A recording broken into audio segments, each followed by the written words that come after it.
The history of the American West is filled with color and drama, yet often overlooked is the powerful tale of the laborers who unearthed the riches that built the West. Now, in the second in our series on labor history, we travel to a quiet town in south-central Nevada, to the historic courthouse, to hear a story of might is right. Goldfield, a new world order, failure of a dream. Through the eyes of labor historian Guy Rocha. Today is May Day, International Labor Day 2004. However, there are no massive celebrations to be found here. Goldfield, Nevada is but a shadow of its former self. Yet if we turn back the clock some 100 years, we could find ourselves swept up in a frenzied dream of revolutionary change never before seen in the American West. It was a time when hope ran through the street like a crazed horse. It was a time that inspired workers to build a more equitable society out of the shell of the old. It was a time when union men and women envisioned the dawning of a new age of industrial democracy. Their dream rode on the shoulders of a radical industrial union known as the Wobblies, and it called for a new world order. The working class and the employing class have nothing in common. There can be no peace so long as hunger and want are found among millions of the working people, and the few who make up the employing class have all the good things of life. Between these two classes, a struggle must go on until the workers of the world organize as a class, take possession of the earth and the machinery of production, and abolish the wage system. These revolutionary words are found in the first two paragraphs of the Industrial Workers of the World's preamble to its Constitution. Created in Chicago in 1905 with the help of the Western Federation of Miners, the IWW planned to reshape the world into a workers' commonwealth. And what better place to start than in Goldfield, the greatest gold camp in the world, or so it was proclaimed by the town's boosters. The last great mining boomtown in the American West inherited a legacy of industrial conflict. Miners' unions had battled since the great Comstock days. The industrial wars escalated by the turn of the century with the frequent use of state militia to break strikes in Colorado and Idaho. Armed conflict seemingly was a way of life in the mining towns of the Intermountain West. Mining corporations risked large amounts of capital to develop profitable underground mines.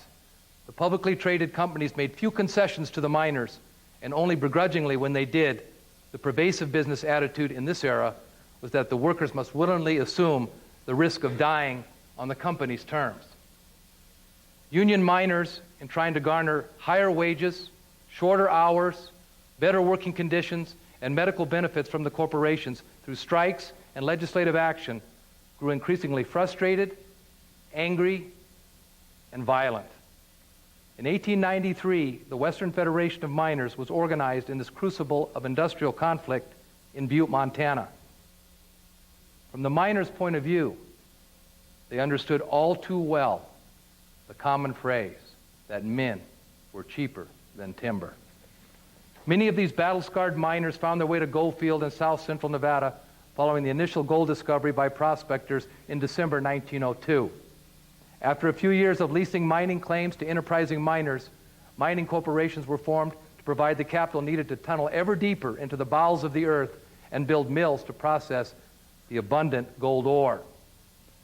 The nearby Tonopah Western Federation of Miners Local maintained a branch in Goldfield until WFM Local Number 220 was organized on March 15, 1904. The WFM's American Labor Union focused their efforts on all the non-mining labor in Goldfield until IWW Local Number 77 was organized in November 1905. The Wobblies' rally cry was, "An injury to one is an injury to all." At the same time, union rival, the American Federation of Labor, had organized carpenters, topographers, and other trades. Jurisdictional battles soon plagued the boomtown. The labor unions in Goldfield grew by phenomenal proportions. The community was transformed from a tent mining camp in 1903 to Nevada's largest town in 1907. At its height, the Goldfield area's population exceeded 20,000, and union membership numbered some 4,000. The community sprawled across the desert floor from Columbia Mountain and its rich mines to Malapai Mesa. The streets were lined with multi-story frame, brick, and stone buildings that rivaled any in the country. Located prominently on Main Street, the Miners' Union Hall was among the town's larger structures, and the union also operated a hospital. Goldfield had telephones, electricity, automobiles, and 3 railroads. The Goldfield Stock Exchange buzzed with daily activity. A resolution in the 1909 state legislature directed the state capital be relocated from Carson City to Goldfield. The capital never moved. The bonanza days had abruptly ended following a national bank panic and a miners' strike of epic proportions in 1907-08. Events leading up to the major confrontation between the mining corporations and their allies and the Western Federation of Miners and Industrial Workers of the World began in 1906. After organizing the Western Union Messenger Boys, the IWW struck for higher pay in late May. In June, the Wobblies won their first strike. That victory in hand, the IWW Newsboys Union in August refused to deliver the anti-Wobbly Goldfield Daily Sun in sympathy with the Tonopah IWW's boycott of the equally antagonistic Tonopah Daily Sun. The Goldfield Miners Union endorsed the boycott of all businesses patronizing the Goldfield newspaper. The AFL unions, including the typographical union, did not support the IWW boycott, which led to increasingly strained labor relations. However, the owner of the Goldfield Daily Sun was compelled to sell the newspaper in September and retreat to Tonopah. With the Wobblies' power seemingly growing stronger every day, the IWW local merged with the WFM local on September 10, 1906, during a mass meeting at the big arena constructed for the Joe Gans Battling Nelson World's Lightweight Championship fight. Industrial unionism was thriving in Goldfield, and talk of a new world order grew louder by the day. By November, 30-year-old Vincent St. John, a veteran of the Bloody Cripple Creek, Colorado miners' strike in 1903, had arrived in Goldfield to lead the workers into the Promised Land. Nicknamed the Saint, the former president of the Burke, Idaho WFM local had been incarcerated in the state penitentiary as a suspect in the murder of former Idaho Governor Frank Steunenberg. Steunenberg, the governor during the violence in the Coeur d'Alene mining district in 1899, was killed by a bomb set at his garden gate in Caldwell on December 30th, 1905. St. John was not charged with the murder. After the charge was dismissed, St. John attended the IWW convention in Chicago in September and October 1906, leading the radical faction that soon broke with the Western Federation of Miners. The arrival of St. John and the assumption of his role as a leader to the radical faction in the Mass Industrial Union was the first development with ominous repercussions. The second, also in November 1906, was the incorporation of the Goldfield Consolidated Mines Company by gambler and mining entrepreneur 30-year-old George Wingfield and his partner, U.S. Senator from Nevada, George S. Nixon. This signaled the beginning of monopoly control. A favorable set of circumstances had allowed the IWW to succeed, at least for a time. By the winter of 1906-07, the period of rampant individualism was nearing an end. Henceforth, the bulk of the production was in the hands of the Florence Mining Company and the giant Goldfield Con. Yet, when the miners' union called its first major strike on December 20th and won a substantial wage increase on January 9th, the long-term effects of this shift in the equation was not yet apparent. St. John would later write of a golden age where, under the IWW sway in Goldfield, the minimum wage for all kinds of labor was $4.50 per day, and the 8-hour day was universal. The secretary posted the same on a bulletin board outside of the Union Hall, and it was the law. The massive Bloody Sunday parade on January 20th, 1907, held in the commemoration of the failed Russian Revolution in 1905 and the St. Petersburg Massacre, must have struck abject fear in the hearts of the Goldfield establishment. By order of the Amalgamated Union, all Goldfield's mines, restaurants, and saloons were closed for 2 hours during the parade. Thousands watched from the sidewalks while some 3,000 WFM IWW members marching 4 abreast circled through the city on parade and returned to Miners' Union Hall. There, the Saint spoke from the balcony to an excited, cheering crowd. Even the unsympathetic Goldfield Daily Tribune acknowledged that it was the largest demonstration ever seen in the town. That night, a mass meeting jammed Union Hall. Near the speakers hung a red banner inscribed to Big Bill Haywood, Charles Moyer, WFM officials, and George Pettibone, charged with the murder of ex-Idaho Governor Frank Steunenberg. It read, "If they pack the jury to hang our men, we will pack hell with them." There were many speakers. However, Vincent St. John was undoubtedly the star. He rose to a standing ovation and assured his listeners that if Haywood, Moyer, and Pettibone should hang, it will explode the percussion cap of the coming revolution in this country. Then he promised, "We will sweep the capitalist class out of the life of this nation and then out of the world."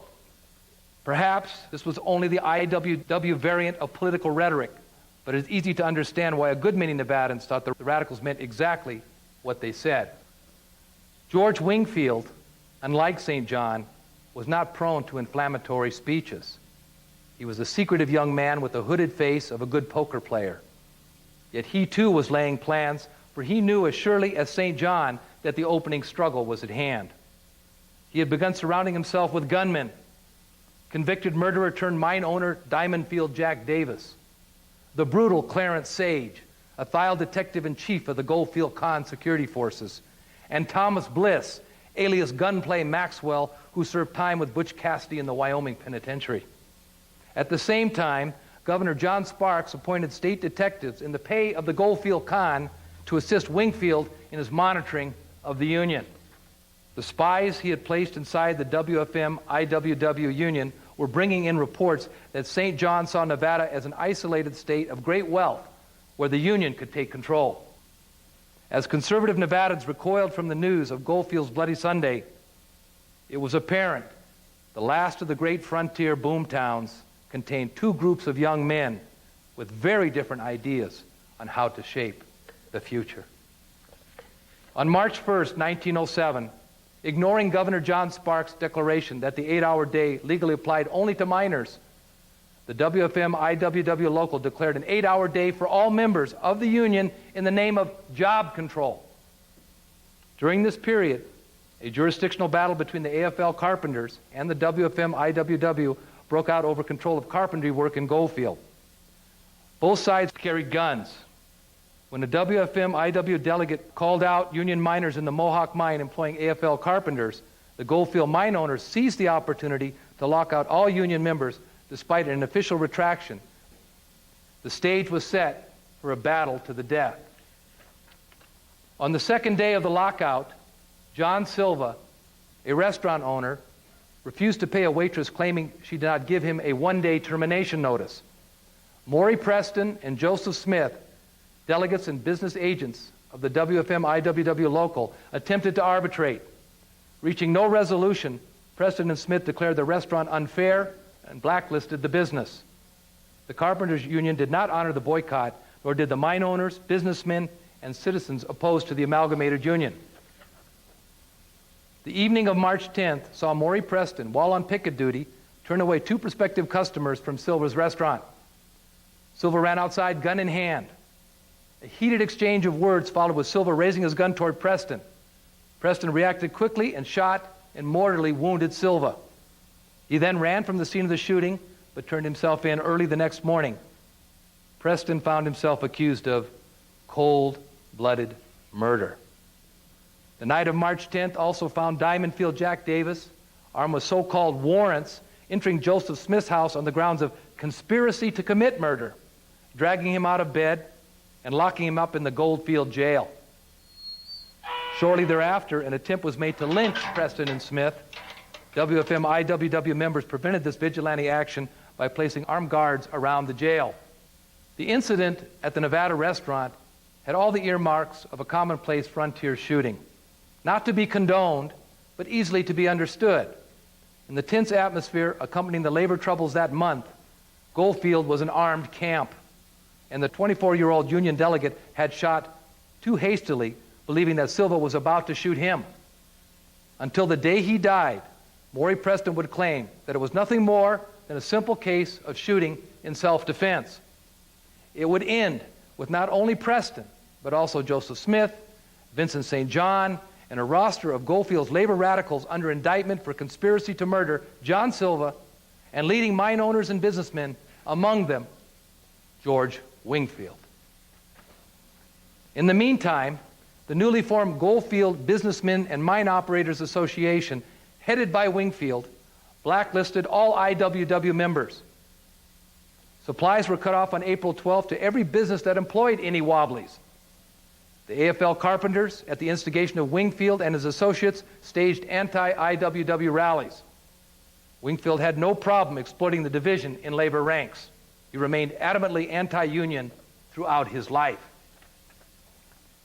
The two opposing factions negotiated a 2-year agreement on April 21st, and the union members ratified it the next day. The terms allowed the WFM to represent all workers in and around the mines except superintendents and managers. The former wage scale and 8-hour day would remain in effect. However, the respective organizations could not declare boycotts, strikes, or lockouts without a 2/3 vote. Town labor controversies were not allowed to disturb mine operations in any way.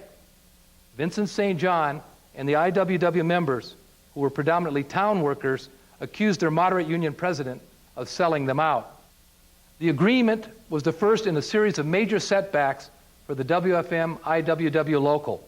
On April 23rd, Vincent St. John and 6 other union leaders were arrested for conspiracy to murder John Silva. At the trial of Preston and Smith, St. John was accused by the prosecution's key witness of writing a note read at a meeting of union men plotting Silva's death. St. John flatly denied writing the note and a conspiracy to kill Silva or anyone else in Goldfield.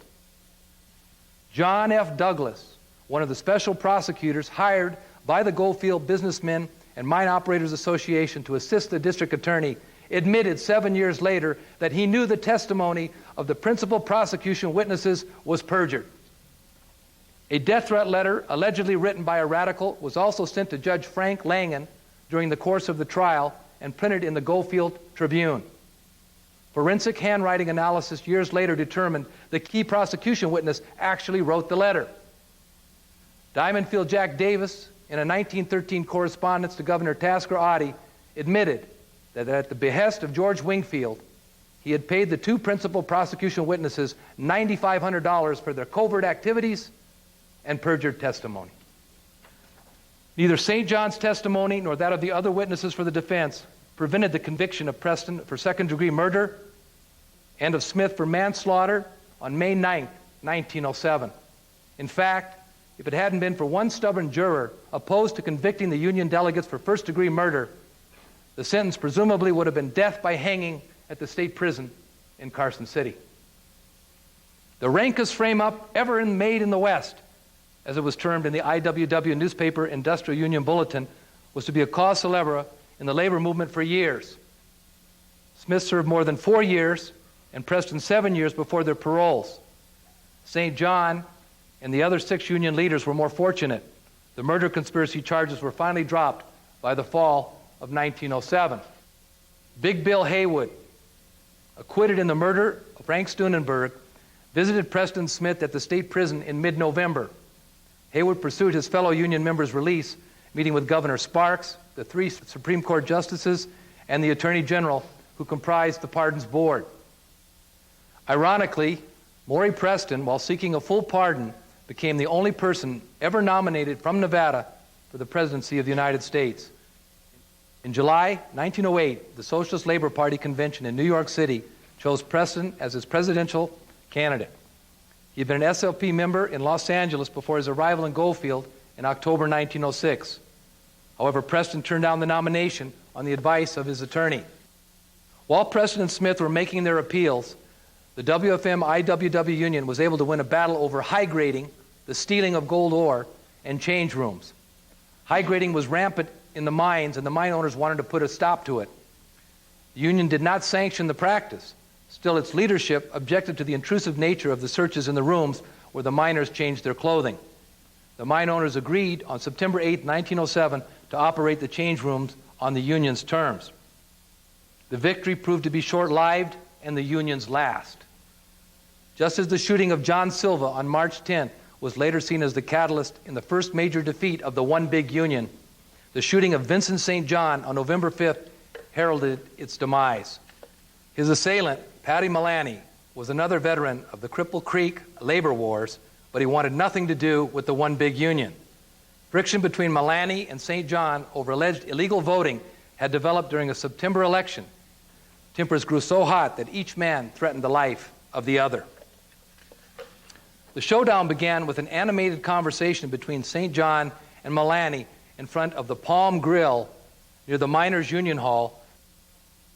Believing he was about to be shot, Mullaney began shooting at St. John, striking him twice in the right wrist and once in the upper left arm. Flying bullets narrowly missed the district attorney. However, 2 other passers-by sustained severe bullet wounds. Mullaney was jailed, then released on bail, allegedly furnished by prominent Goldfield citizens. Unlike Maury Preston, he was never prosecuted. Following a visit from Haywood in mid-November, St. John, suffering from blood poisoning, left Goldfield on December 9, 1907, for additional medical treatment. He never returned. His injuries left him crippled for life. In the meantime, while St. John remained incapacitated by his wounds, the Goldfield Con announced on November 14th that the miners must accept half their pay in scrip. The company blamed bank failures and the smelter's inability to pay cash in the wake of the October national financial panic. On November 16th, without consulting the local, the company decided to issue all pay in scrip to the John S. Cook and Company Bank, in which George Nixon and George Wingfield held the controlling interest. The issue of scrip, or worthless paper, as many miners called it, virtually erased all divisions within the unions. The union rejected the scrip unless its future monetary redemption was guaranteed. The miners then overwhelmingly approved the strike beginning November 27th. Production plummeted to nothing. The siege began with the mine owners bent on total eradication of the WFM and IWW. Area newspapers, many businessmen, and initially the AFL supported their efforts. On December 2nd, the mine owners issued a declaration of war. All former agreements with the union were canceled. On the following day, a committee of mine owners, including George Wingfield, met with Governor Sparks in Carson City under the guise of selecting a smelter site, the real purpose of their visit a well-guarded secret. Sparks, a Democrat, had been elected and re-elected governor as a pro-labor candidate. However, he was also a mine owner in the Reno area and long detested the situation in Goldfield. Upon receiving a coded telegram from the mine owners, Sparks wired President Theodore Roosevelt on December 5th that domestic violence and unlawful combinations and conspiracies existed in Goldfield. Interestingly enough, Nevada's National Guard had been disbanded in 1906, principally because the many union members that made up the Guard units could not be relied on for strike duty. Governor Sparks did not notify the local authorities because their sympathies generally lay with the union, and some were union members.